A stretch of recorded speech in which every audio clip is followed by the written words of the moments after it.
So, hi. Couple of quick things to note before I continue. Not that this will be all that relevant, but this is actually, but this is something that will be appearing uh, on my streams from my perspective tomorrow. But yes, I went and got a haircut. Work-related stuff I won't bore you with, but and it was basically just time anyway, so that was just a whole lot of it needed to happen, so it finally happened. In the meantime, I am back once again with some more uh, rating explanations because I am ridiculously behind on those. Also, in case you're curious, it'll be session I want to say 10 before uh and yeah 10. So you know that's why that's going to look like that after I get all these uh, thingies done. Because I've got this, and then I've got the Sky 3, and then I've got the 0 ratings left. So I'm going to try and knock those out today. Alright, so as per usual, this is my explanation of the pluses and minuses that I gave to a game that I reviewed. This is, of course, Trails in the Sky, second chapter, or as I have labeled it, Trails in the Sky 2. So, first and foremost, 12 sessions, and no, I did not use cheats because I don't count turbo mode. Turbo mode being a cheat is honestly just kind of pathetic. You know? Oh, you know. Or calling turbo mode a cheat is pathetic. I mean, it is, but it isn't. Whatever. That's why I just say no unless you count turbo mode. You know, I basically just put that as a blanket statement, which is funny because that actually stayed there since Sky 1 on the document. That's the constant note that is just always there on the document under cheats, right? So, except I will be modifying that, of course, for the Cold Steels because Cold Steel 1, 2, and 3 are all going to have max bonding points initiated.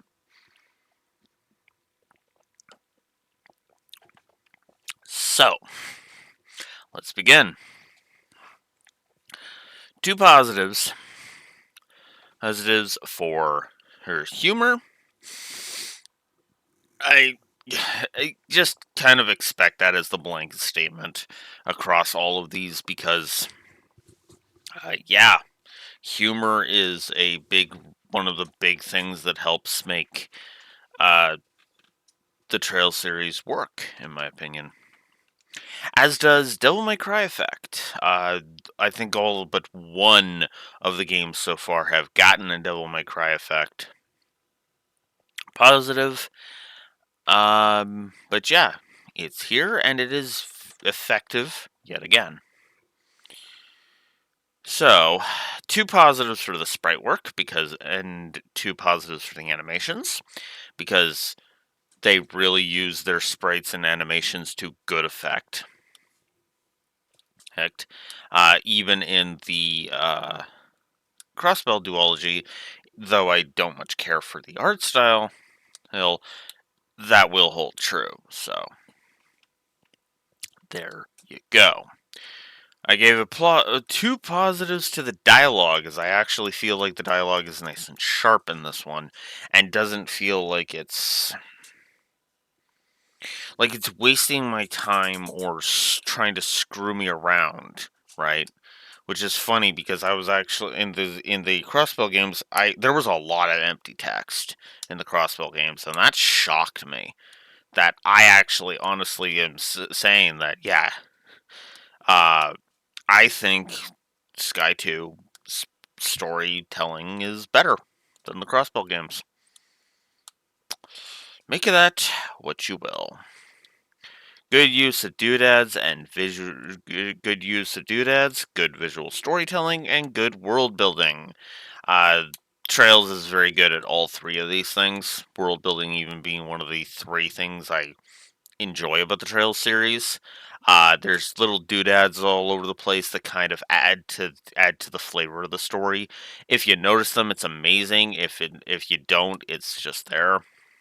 Visual storytelling is another aspect where this series just shines, in my opinion, as there's details that you notice that are just exquisite, and it works really well.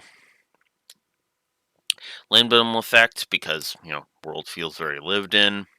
Some good NPC chatter. Some really good foreshadowing to events, which I actually really appreciate. A good foreshadowing. Good use of external continuity, as we are seeing the results of prior events from Sky 1, which is good. Good internal continuity. It doesn't feel like, wait, why are we suddenly doing this? Or why did this suddenly, did the story suddenly shift in here? Basically the opposite of Trails from Zero, where we suddenly go from fighting the Mafia to fighting a fucking cult. Yeah. Good atmosphere, good tone, and good music direction, which is something that the Crossbell games have actually been not completely failing at, but definitely have been not using it as well as they could.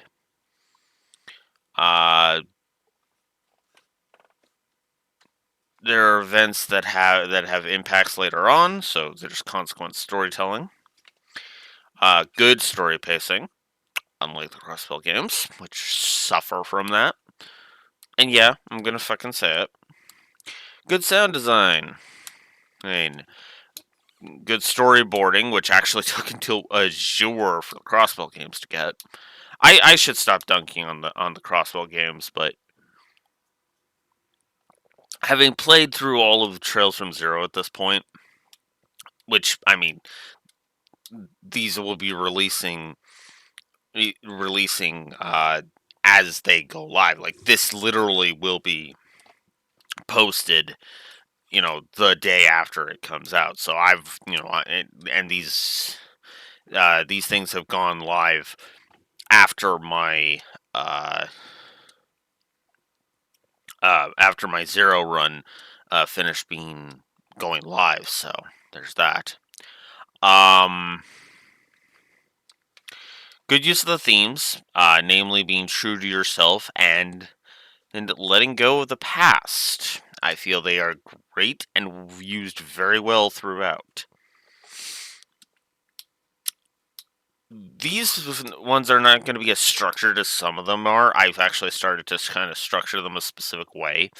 But so this one might be a bit more just linearly and disjointed. So be warned on that. So as ever, spoilers. Pretty obvious, but yeah. I know, 26 positives in. I'm giving the spoiler warning, but Estelle's confrontation with Cassius in the Garden Terrace right at the beginning of the game.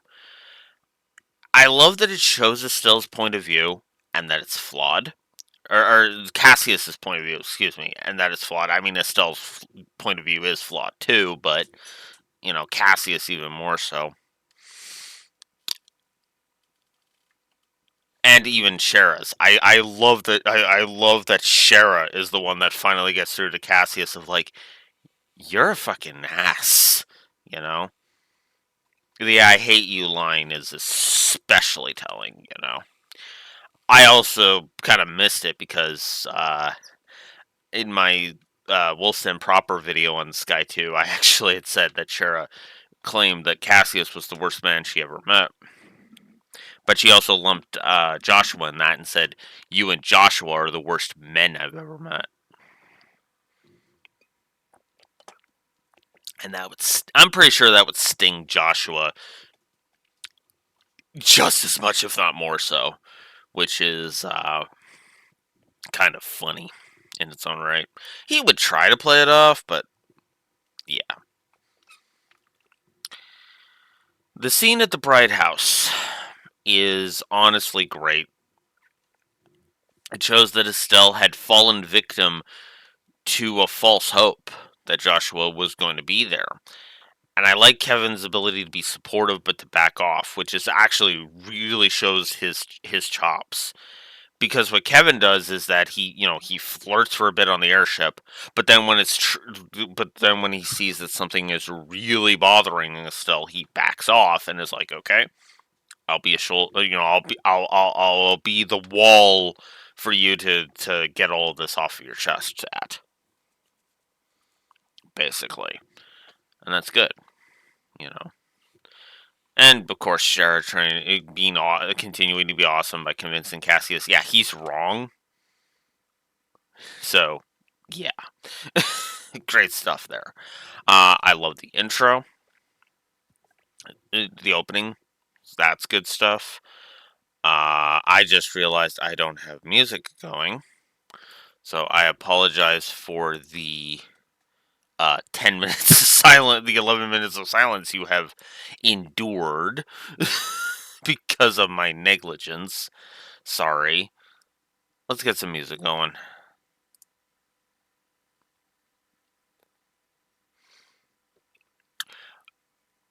So, oh, and I just realized you're not able to hear it. Hang on.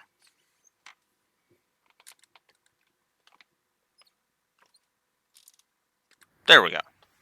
So yeah, I love the intro, and this song that plays during it is exquisite, and I love it.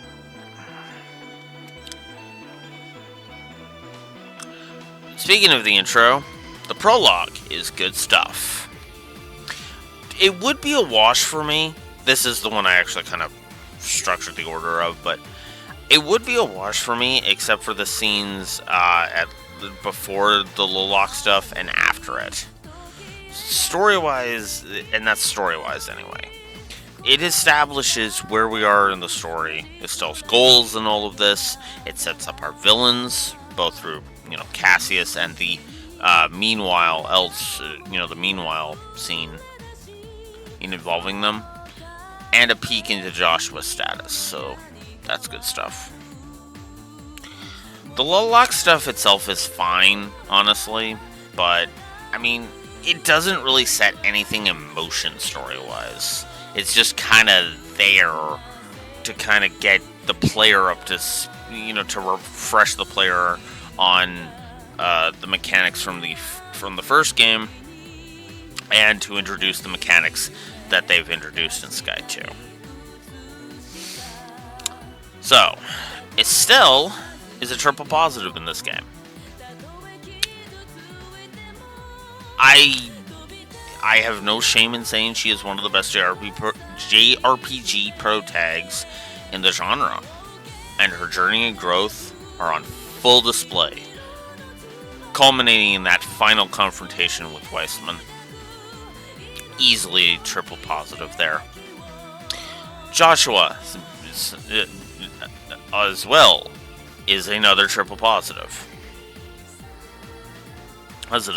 As he continues to be awesome, he learns to trust himself and others as he grows and is forced to confront his feelings, not just about his past, but with Estelle as well, as he keeps trying to deny his love for Estelle, and it's just like, dude, you're not fooling anyone.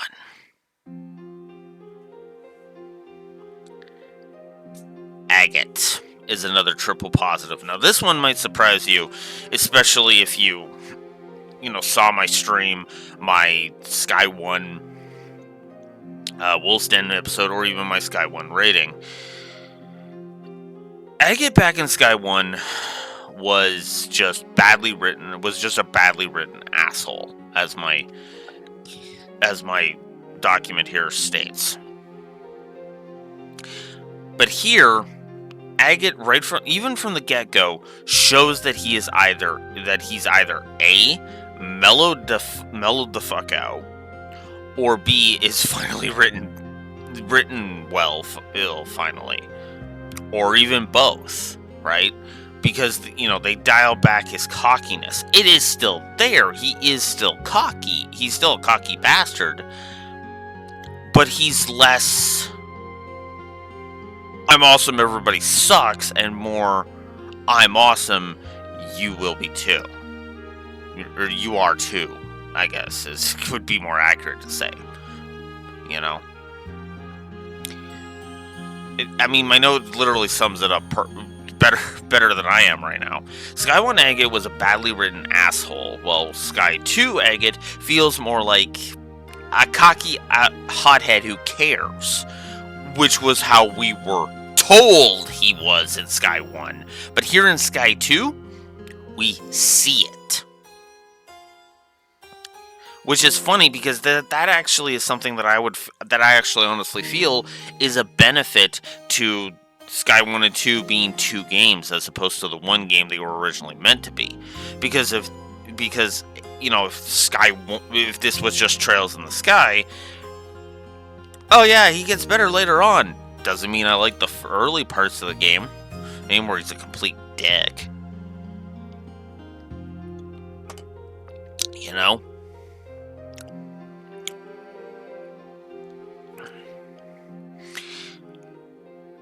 It continues to be a thing all throughout the game, too.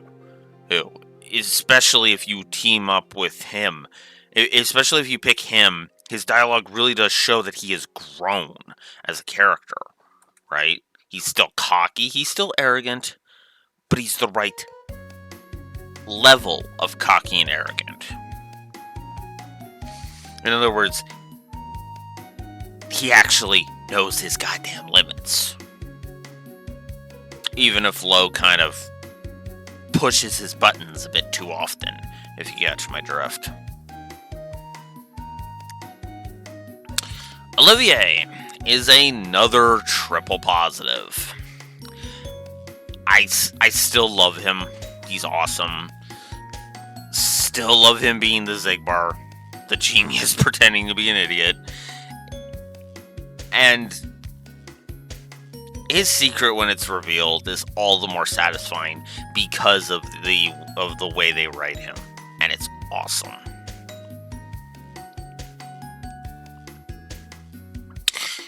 Then, of course, there's defusing the bridge in Ruan. I had to think of which city it was. And Ruan is actually beautiful. Beautiful. I always love those little moments. Speaking of Ruan, Chloe. It's funny. Chloe has gets at least one positive in every game she appears in, which, spoilers, is not changing anytime soon. And I doubt that's going to remain true in Cold Steel 4 or Reverie. So, yeah. Triple positive for her. Then there's Estelle and Chloe's heart-to-heart. A heart-to-heart scene for me is, again, two people kind of sitting down and just kind of getting their feelings out there to each other, kind of thing. It can be in just a bit of a silly moment. It could be in an emotional moment like this. But their scene in the auditorium is great. And it gives insight into both Estelle and Joshua's feelings towards Joshua, and also shows off Chloe's character development, which is good. Despite my issues with it on the gameplay axis, I do like the election office assault, as it is a fun little side story. That would be even better if the gameplay around it wasn't so damn frustrating. Ugh. Tita. Let's get a different song. Tita. I got nothing, okay? All I'm gonna just say is 12-year-old genius with a minigun. And move on. Oh, and a satellite laser as she gains in this one.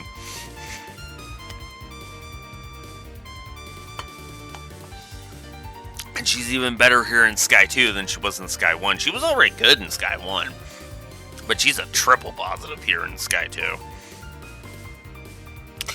So, Princess Peach sections. The cutaways to characters not in the main party, but are allies all the same. Are great. These are the Joshua and Kapua stuff. As I honestly feel these work great. Kevin, I think I realized, oh wait, I haven't given Kevin a plus yet, and then just kind of added him here. Even from the prologue, we see his kindness, observational skills, and in later scenes we see him catch on to things really quick. You know, him catching on right at the start of the Ren reveal was an especially nice touch, because as soon as he saw Ren up on that roof, well, he knew what was going on. Yeah. Speaking of Ren, the reveal that she's a member of Boros. Oh boy. This reveal. Oh boy. So I like that this scene this twist is foreshadowed. And if you aren't paying attention, it will blindside you. It's not the most clever twist, the twist you will never see coming. But it is nice because Trails is very good with its twists. Because you won't see it coming, but once they pop back up, yeah, it changes the context of so much, you know.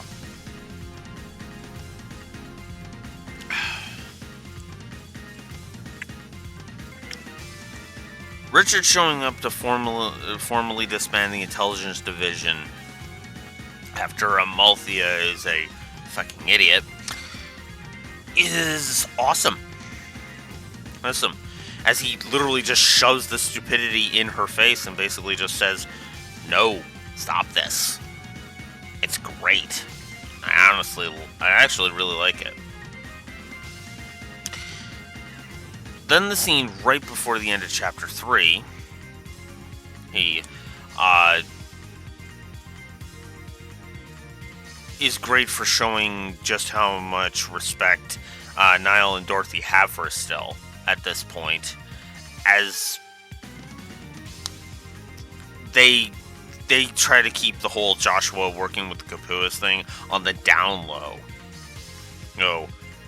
Because they are worried about how Estelle might react to it, and it might also ruin Joshua's reputation, so they're just like, let's try to get a bit more intel on this, and, not try to ruin the life of somebody we actually, somewhat care about.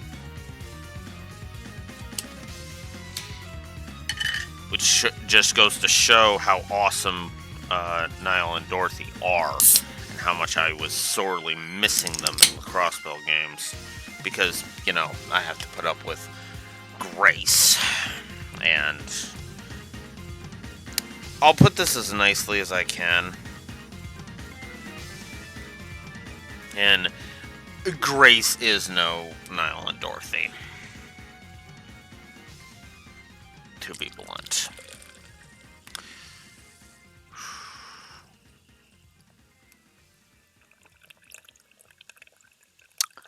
Shara is a triple positive.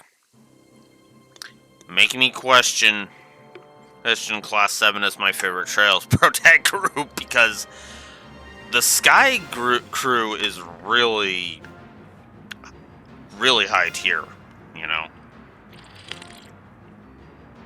even if they don't end up being my favorite, they are easily my second favorite. Because, and I know this will piss off some Crossbell fans, but I frankly have stopped giving a shit. Which sounds mean, but I mean it sincerely. My order is literally Class 7 Sky, the Sky Crew, and freaking SSS in that order. And I mean that sincerely. Because, yeah. Shara just continues to be awesome, and I love her relationship with Estelle as kind of the, the big sister idea. And I love the fact that she is worthy of that title, her role as Estelle's mentor, and all of that stuff, right? So, triple negative for Shara. I love the scene talking about how Shara met Estelle and her family, Emily. Nice, simple, and very heartwarming. The heart-to-heart with Shara when the girls stay at the Bright House, that's a great scene, and continues Estelle's character arc, and foreshadows what Shara is worrying about at that point as well. So, nice way to parallel things. I need a different song for this. His next bit. Let's see.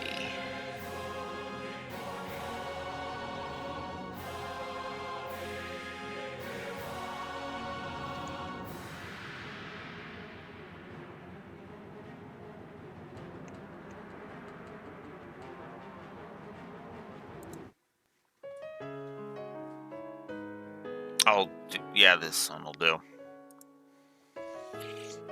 Estelle's Mist Dream. This is a triple positive scene.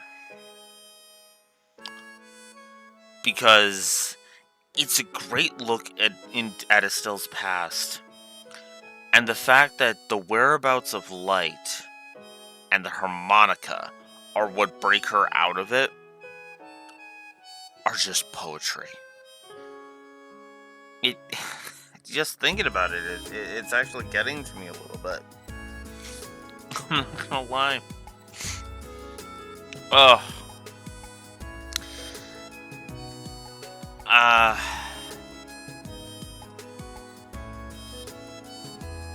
I like the side quest Diaset's Secret, as I honestly find that is super funny and awesome. Then there's the aftermath of Ravenu being torched. It's wonderfully impactful. The burnt fields, the NPC dialogue, the music. Oof. That is quite the impact. Then there's Agate's confrontation with Lo, which is just awesome. Shows Agate's hang-ups, the difference between the two, and oh man, Tita's moment during it as my nose continues to itch. It's great stuff. Triple positive for that. But yeah, Agate has contributed to multiple triple positives if you're paying attention. And here's another double positive. Fuck. Hey. Agate confronting General Morgan after Lo leaves. And his sit down with Estelle after. Oh man. It's brilliant. It's great stuff. Because at first it seems like Morgan is continuing his stupid anti-bracer stupidity. You know, Cassius, all that shit, and basically just saying, meh. But at the same time, he's got a point, and it kind of becomes like a debate between the two. In other words, and he doesn't just dismiss Estelle's points out of hand. He hears them out. Which is good. Very good. More positives for Agate. And another triple positive. If you're paying attention, he is the main focus of 3 triple positives. Can you see why this guy 1 Agate pisses me off yet? The scene where he wakes up while Tita is caring for him and then opens up about his past, opens up to her, is just brilliant. Agate finally has to take a long, hard look at himself and realize that all the crap I gave him in Sky 1 made him awful there. The problem is, there are 2 works here rather than Sky 1 that was originally intended. Rather than what Sky 1 was originally intended as. And so, thus, Agate does not get off the hook there, right? Like, it feels like they had to overcorrect Agate, is what I mean here.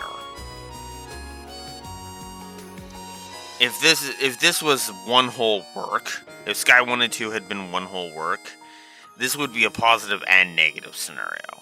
You know, like he would get the credit if it was as well written. He would still get the credit and get all these amazing positives, but he would also still get the negatives, and it would just be more balanced out. So, but as it stands, triple positive. Then there's the fleet going after Ragnard. It shows the army being incompetent for once. Good.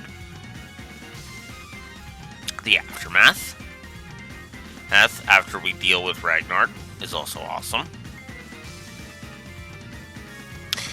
The scene at Revenue, at the Revenue grave at the end of chapter 5 is really good. It shows General Morgan and Agate's character development, and gives us a bit of an insight into Lo's character. So, 2 positives there.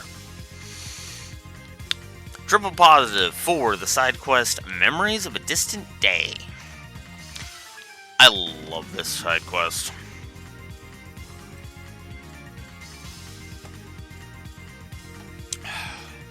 At first, it seems like a simple missing persons case. But then it's revealed that the missing person is Lila. Because Lila never went home, kind of thing. It leads to a very touching scene that I admit got me a little choked up. As I honestly like Mayor Maybell and Lila both. And I've always felt that the bond between those 2 is one of the strongest aspects of the Sky Trilogy. Triple positive for that.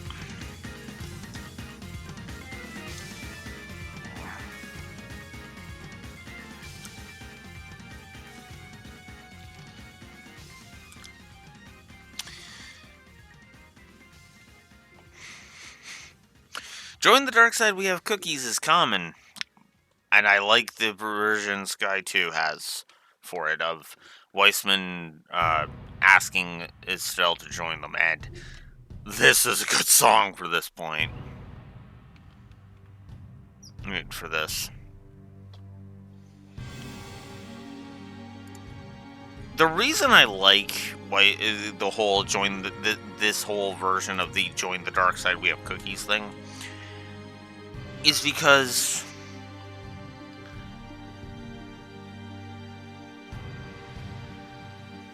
even from Weissman's perspective, this is brilliant. Either Estelle joins them, and he has another agent, possibly 2 if Joshua decides to join them again, or he can just simply dispose of her since, well, she's at his mercy right then and in there. Which is good, right? Because that's the kind of thing. No matter which option she picks, Weissman wins, right? Mostly.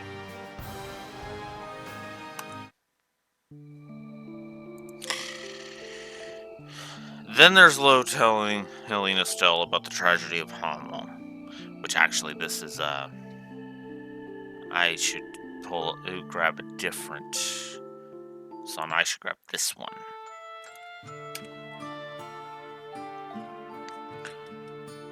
It's wonderfully dark and gives a good detailed account that doesn't go too far in the details. But it is cold and unrelenting all the same. There's a saying, what you don't see is more terrifying than what you can see, because your imagination will fill in the rest. And the truth behind the tragedy was such a good example of that.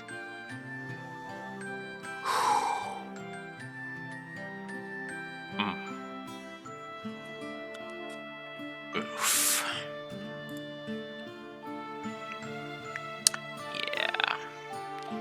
So sorry for repeating a song, but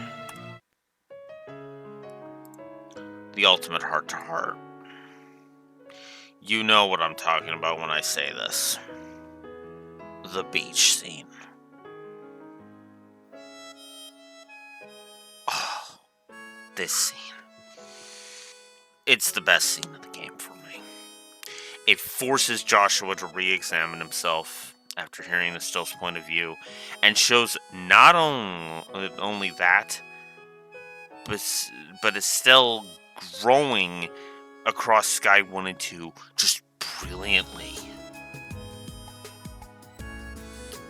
When I started Wolf's Den with the Beacon arc, I kind of talked about how the character of Weishni had a character arc that I kind of liked to, that I kind of put in sections, right? With Volume 4 kind of being, the quote-unquote final boss for her, and Volume 5 being the results screen, so to speak, for lack of a better term, right? This speech scene is Estelle's results screen, and just shows how much she has grown. It's great.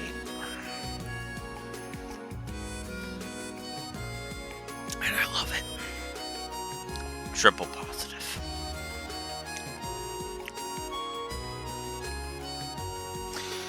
Then there's the scene on top of Carnelia Tower between Zin, Walter, and Kilika, if you bring Zin along.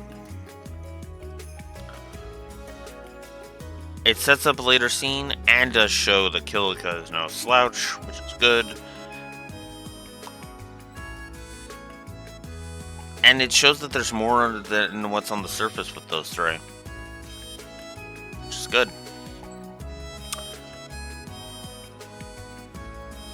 The scene where Ren talks about being found by Ouroboros from, I'll just go ahead and spoil the name of it now, Paradise,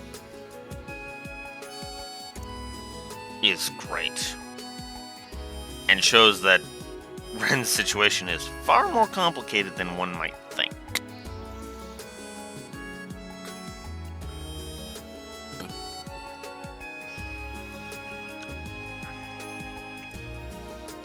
So, yeah.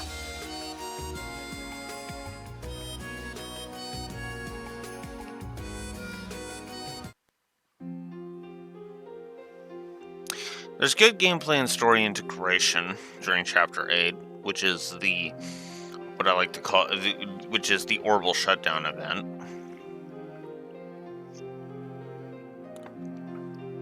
Good gameplay and story integration there. The optional dialogue in Chapter 8, if you visit the orphanage, is great, and is a nice follow-up to earlier in the game when Joshua was absent. And I love seeing those kids help out Teresa.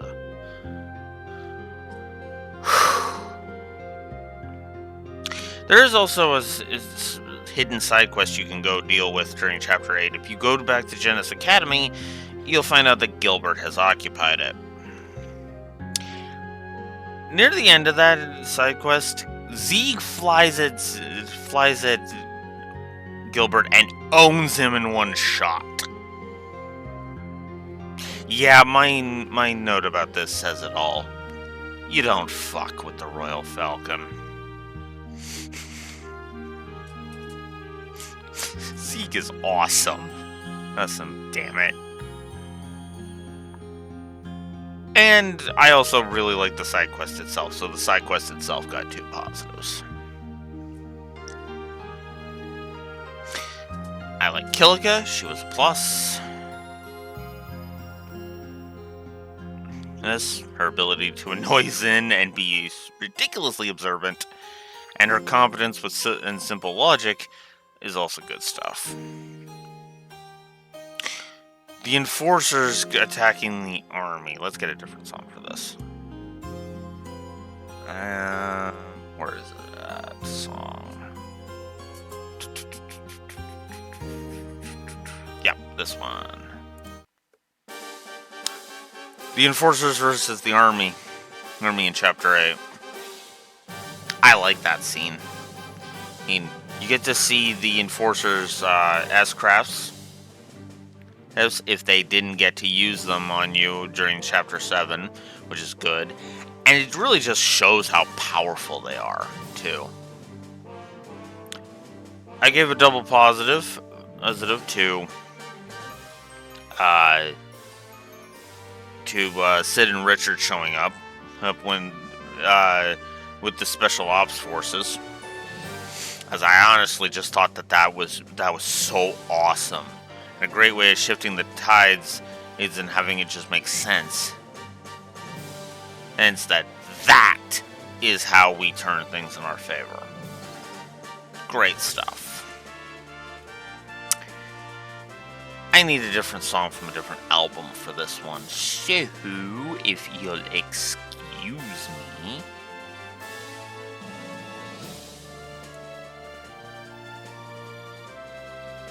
I gotta go back to here because I need...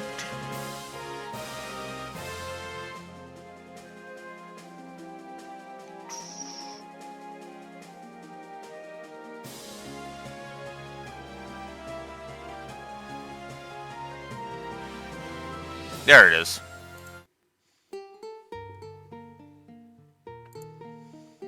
Olivier's Secret. Triple positive.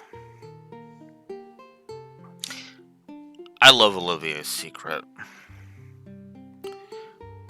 That he is, of course, Prince Oliver Therese Arnor of Erebonia. It is my favorite scene in the entire game.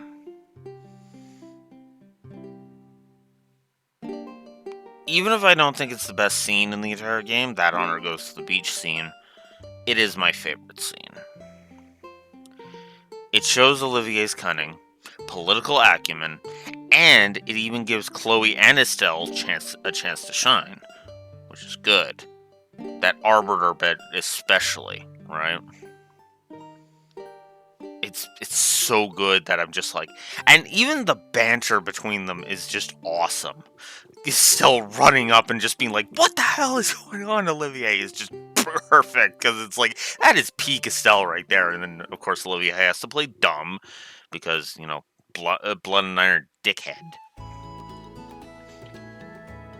This works. This song still works. You know, and then Olivia having to play dumb. I don't believe we've met, and she's still like, oh, so you're playing dumb, huh? Fine. And then she just starts playing along. Still pissed at him, but you know, I love it.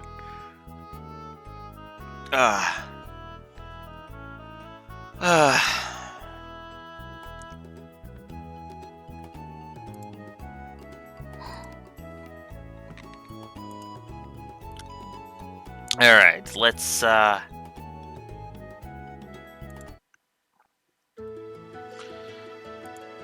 Then there's the final confrontations. A lot of these are just great examinations of the characters, and that's why they got their pluses. Zin and Walter got a plus, Shara and Luciola. And then I gave a double positive to the one with Ren. Because whether or not you realize it now, that is a huge step in Ren's character arc. What happens in Trails from Zero would not be what she does in Trails from Zero if not for this scene. This scene with her in the final chapter. IMO. Simply put.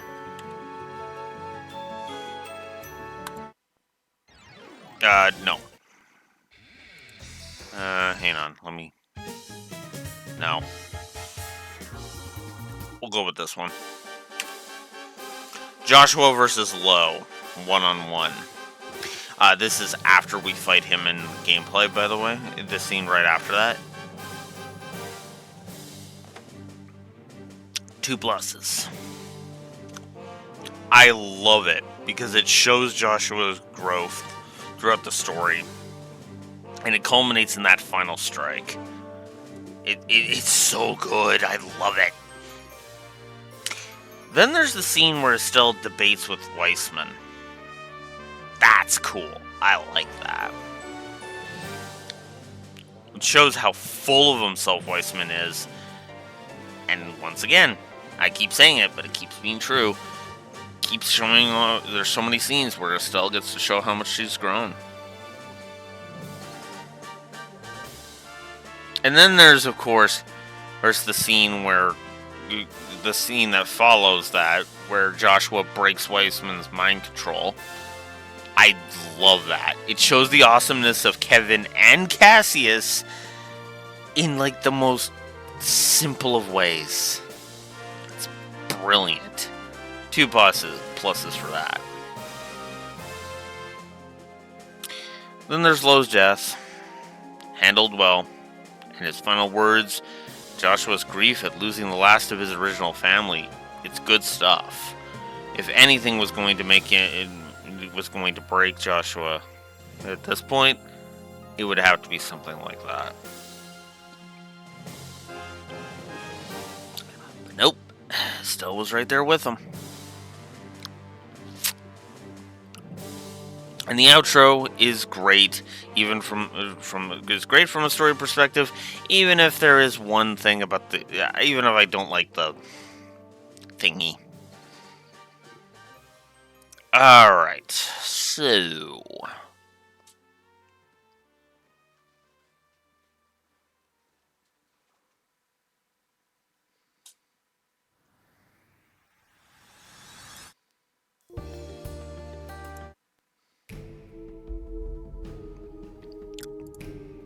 on to the negatives now. Amalthea was a wash in Sky 1, but in Sky 2, her entire characterization is, I am a simp for Richard, and I guzzle paint thinner because I'm dumb.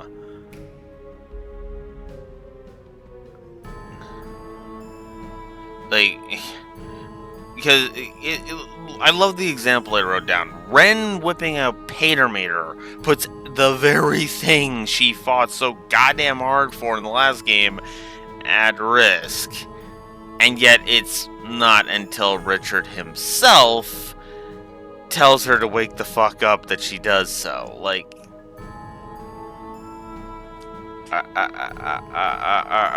are you stupid, or do you actually guzzle paint thinner by the fucking truckload? Grow a fucking brain, woman. Ugh. Then there's the Blue Blanc side quests, which are just a giant waste of time, because it's just Blue Blanc messing with us for no reason. Doesn't advance anything. Which returns to piss me off in Zero and Azure, for the record.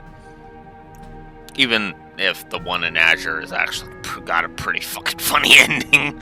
But I digress. Josette. Oh, Josette.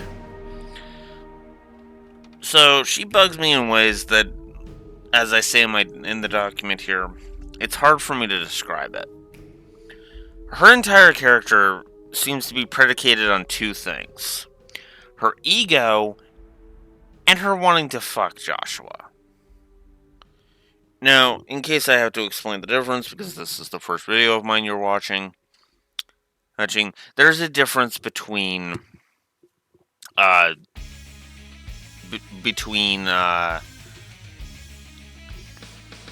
two. I have two distinct distinctions about sex. There is lovemaking, and then there's fucking. Lovemaking is where there's emotion behind it, and some something real is there. Fucking is just sex, with nothing backing it up.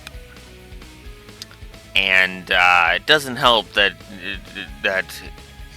I say it best in the brackets. It's puppy love at best with her, it's puppy love at best, infatuation at worst, lust at worst, right? She seems way more fixated, and this is the other problem. She's more fixated on what she wants rather than trying to understand Joshua at all, which is what makes Estelle the superior love partner for Joshua by a long shot. I am sorry to any of the Estelle and Josh, or the Estelle, or the Josette and Joshua ex-Joshua fans out there, but putting those two together would be character assassination, in my opinion. Straight up character assassination. And if Sky 2 or Sky 3 had pulled that, wouldn't have been the first, or would not be the last time they would pull it, to be more accurate.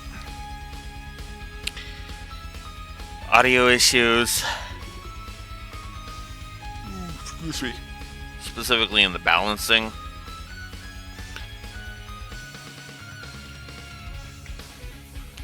Most of them being in the final chapter, hence the second negative.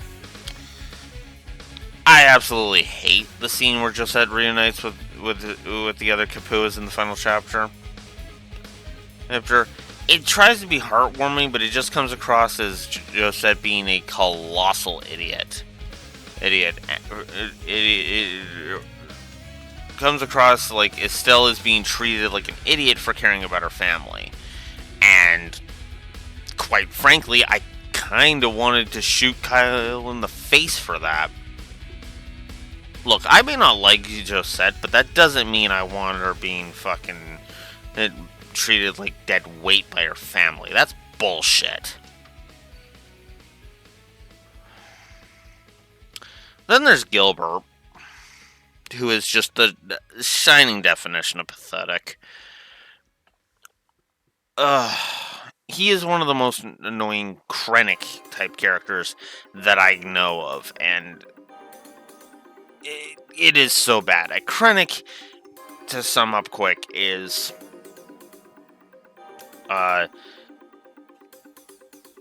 guy who thinks he's a big shot when he's literally jack shit,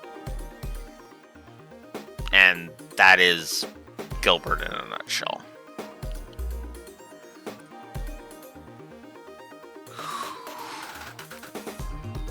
It's so bad that he made me have to consider that he's making me question my hatred of Duke Cayenne over in Cold Steel 2. I mean, I was going to do that anyway, reevaluate him and and kind of re-examine him anyway, but good lord. So yeah, triple negative for you, Gilbert. And then there's the fake out. Oh, okay. if Estelle and Joshua had never appeared in anything after this, I'd be a little more okay with it.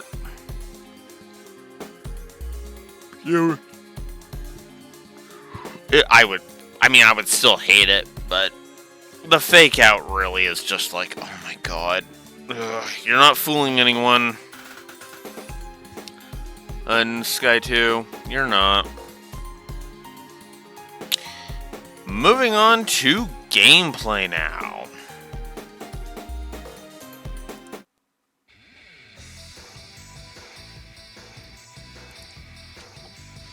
Now, let's get the obvious ones out of the way.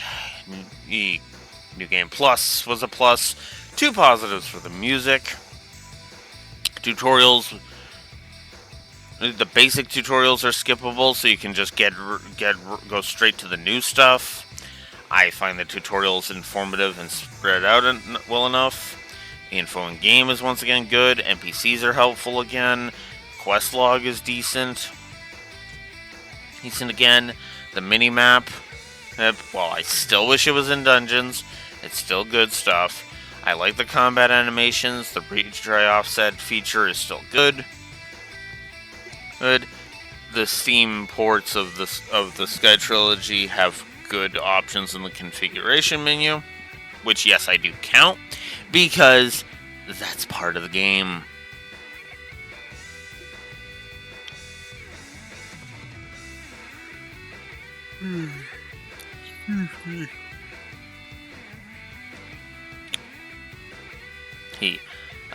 Cooking is good. Core combat I enjoy. The S-Break system, full heal and level up. All of these are basic stuff that that I just enjoy. That are, may not seem like much, but are good to good for me. Good interface on the combat menu and the main menus. Decent enemy variety. I like the enemy design and the encounter design, believe it or not. I think there's good itemization and loot. 2 positives for that. You can make good kits. Oh, I think I did core combat twice, didn't I? Hang on. Yeah. I did. Meh. We'll just rename it live.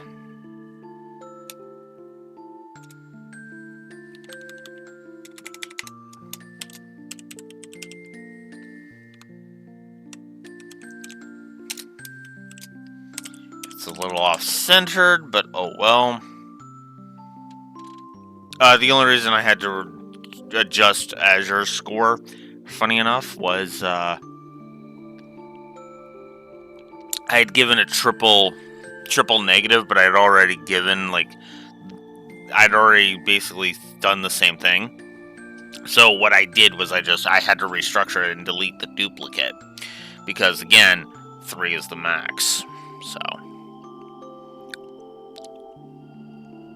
I like each character having a different playstyle from one another. The power progression curve is vastly improved from Sky 1. I feel the power increase throughout, especially, feeling powerful in New Game Plus, which is good.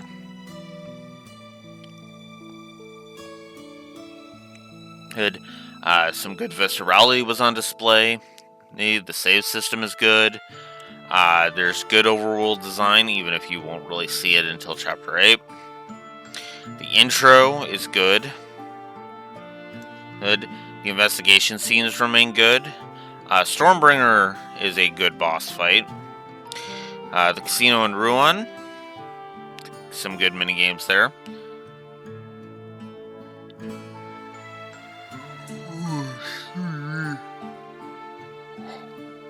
The side quest training assistance is cool. I like that. Tita continues to be a good utility character. I love her satellite beam.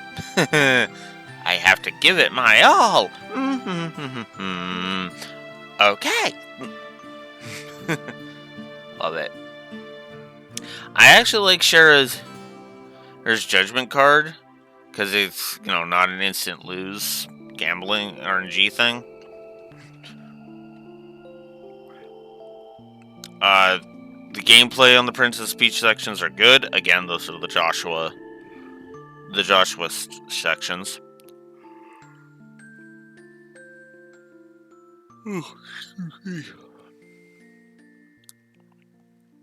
The Arguil is, I'm pretty sure I'm butchering that name, is great when you're not on New Game Plus.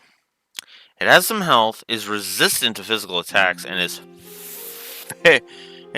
is fair in the sense that you can get out of the way of its main attacks. So, okay, I call it a supposed to lose fight, right?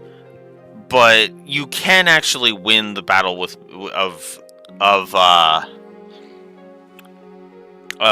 Joshua versus Mueller. I do like that it showcases what he can do. Although with the right strategy, you can still win it. So,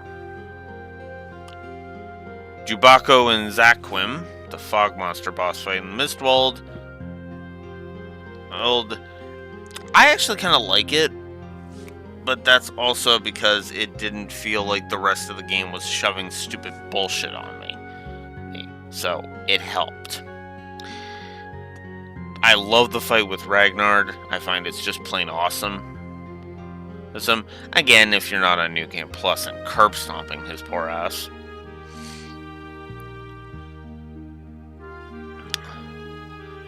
Pale Apache, another decent boss fight. I enjoyed the first Blue Blanc fight. The Walter fights, these are kind of obnoxiously good, but for the most part, he's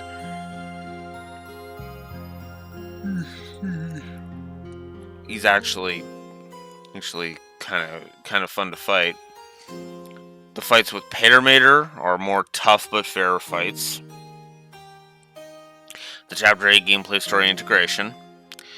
The occupation of Genis from a gameplay perspective is actually kind of fun. And I admit, I do like that it's not a stealth section, not really. It's just showing that they learned their lesson from Sky 1, where there was a forced stealth section and it was kind of bad. The Liber Arc, which I count as the final dungeon, is in and of itself, because I count the whole city as it, is good. Good, and I actually like going through that place. The final fight against Ren and Patermater is fantastic. It's hard, no question about it, but Patermater can revive Ren, but it's not a full revive, and it takes priority in Patermater's AI script. So, nice. Hey, on top of that, Ren's AI seems to have her not be a cheap bitch and play fair, which is always appreciated. There. It's such a good fight, in my opinion, I give it a triple positive. Maybe I'm the only one, but eh. The fight against Weissman before he uses the Arale to power up. Cathartic beatdown, and I love it. The first round against the Arale powered Weissman is a fun fight.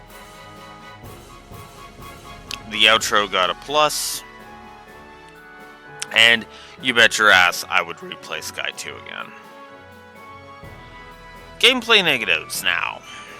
The on-field enemies continue to be annoying. The scaling axe can still go to hell. The lack of minimap in the dungeons is still ass backwards. I find trash to have way too much HP, which is kind of a common problem with these games. Walkthroughitis issues in spades. Excuse me.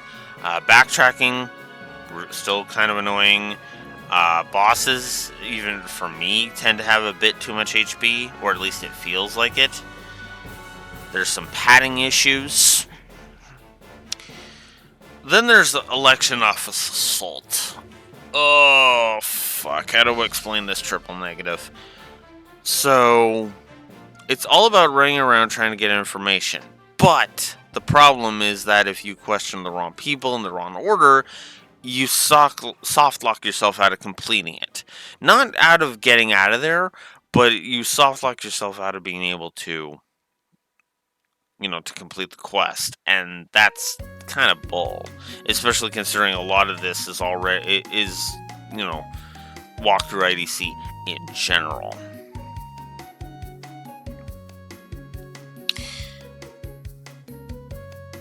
So, if I ever re-review Sky 1, I am going to have to try and figure out what's up with it, figure out whether or not I would give a negative for fishing, but Sky 2 got a negative for fishing. Because, blah.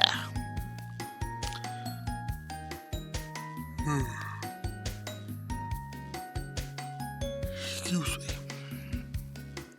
Double negative for the status effect fetish. Massive lag issues with the Steam port again. In fact, 2 negatives for that because they're even worse. I'm not a fan of the difficulty curve. I hate the blue block quests even from a gameplay perspective. Nebel Valley is still annoying to me, and it's hard to navigate through there, so...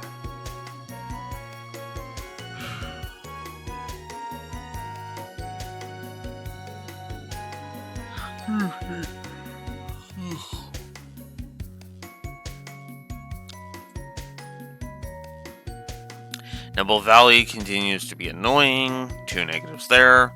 The fight with Gilbert on the Glorious is a pretty bad fight. The Ren fight on top of Emerald Tower is just kind of aggravating. The Abyss Worms in Chapter 8 just go the hell away. The need to open up the menu, your main menu, in order to use items is ridiculous. I had to use quest items specifically. Ugh. The second Riot Arm fight, blah.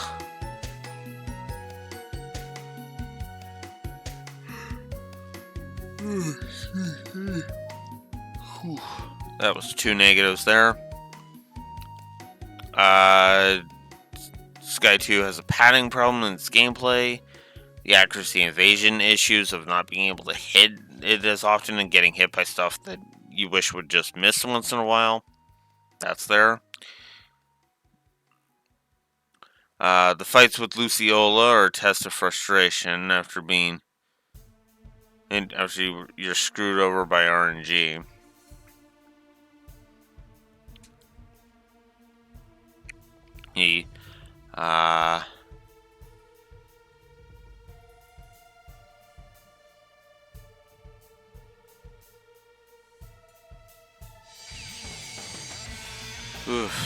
Having Mueller and Julian Mueller join you just before the Axis Pillar is such a hyper fail moment for me because they're barely better than your main party.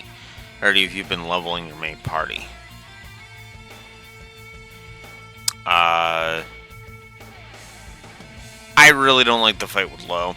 That was a triple negative.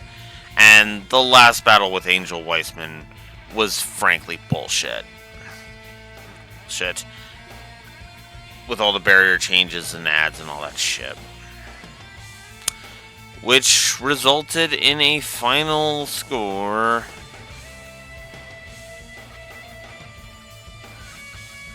of plus 23 to gameplay.